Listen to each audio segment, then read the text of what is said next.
Welcome to our podcast, Learn Biblical Greek, brought to you by Dr. William Stewart, the co-founder of Teleios. This captivating podcast teaches you biblical Greek through a verse-by-verse study of the book of Ephesians, interjecting Greek grammar, Greek word meanings, and vital theology concepts. Thanks for joining us on this exciting biblical journey. Your study will be more effective if you use the Greek text with the Bible word codes, either on the eSword download or Bible Hub website. These links are on our podcast website at www.teliosresearch.com.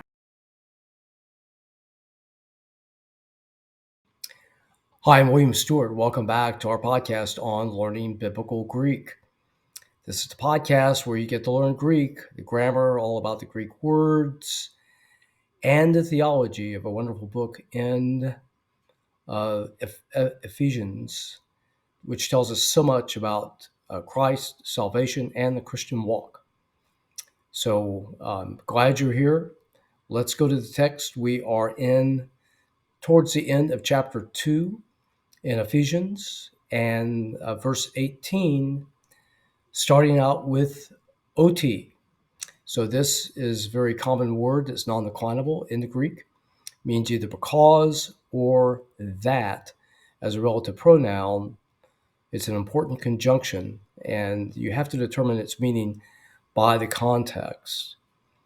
So let's proceed. Dia is a preposition, literally meaning through, but as we've talked about in the epistles, prepositions usually have an abstract meaning. In this case, it's taking the genitive in the noun following, which is a pronoun, and it means by means of, instrumental. So, excuse me, that through, and again, we don't see the A on the dia because the next word starts with an A. So just for pronunciation, it loses the A and D alpha toe. So OU, as we know, is a genitive, singular, masculine, or neuter. So through him, then we have a verb. About as simple as it gets this time. Echomen, so echo, to have, to hold, very commonly used. Men is the plural, first person of the first set of endings. You see the O just before it. That's the connector from the root, ek, to the ending, which indicates gender and number, or person and number. And it's also O in the future tense, as well as second aorist. Okay, we have teen. So short word, again, starts with a T, so you think of an oblique case for an article. In this case, it's accusative.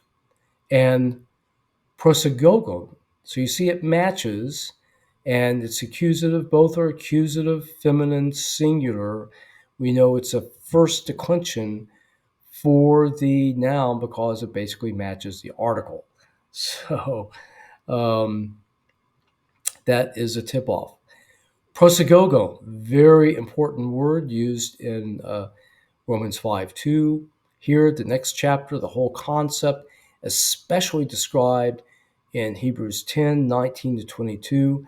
This is a wonderful promise to Christians. We have access to God with confidence through Jesus Christ, as Hebrews 10 says, through the ripped veil of his body. We have this access to him by faith, as we've come to faith as a Christian, trusting him through his death and resurrection unto eternal life. So we can come in prayer. God sees us as righteous. He considers us righteous, as it talks about in Romans 4, so we can come directly to him in prayer. We have access to eternal life. God cannot tolerate sin.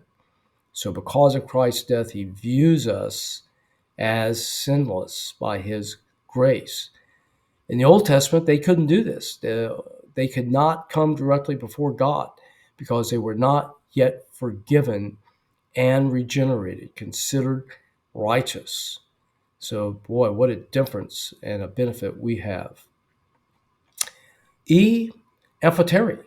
So the both. Again, the OI is a nominative, plural, masculine, matches the adjective for both.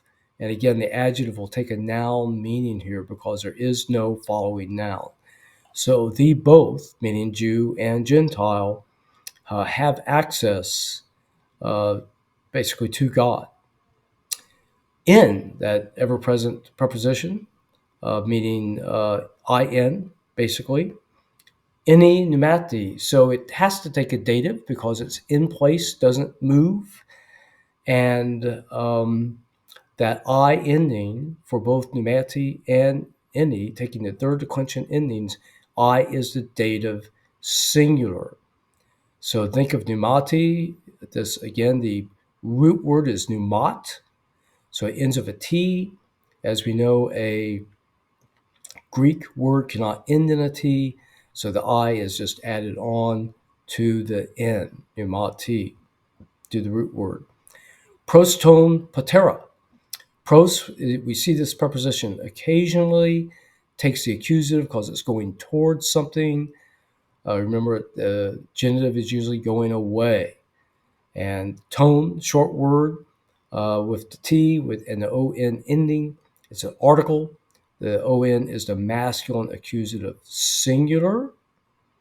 And it does not match patera, so that's a hint to the third declension. The A ending, the root word here is pater. And then for the accusative, again, it's ending in a consonant. So you just add on the A accusative singular ending, and you get patera in this case. So what do we have here? That through him, we have the access, the both, okay, in one spirit to the Father. Wow. What a great God and a great promise that we can go in him in prayer and have access to eternal life through Christ. Thank you for joining me today. We'll continue with verse 19, or continue our study in verse 19 next time. I hope you'll be there for that video.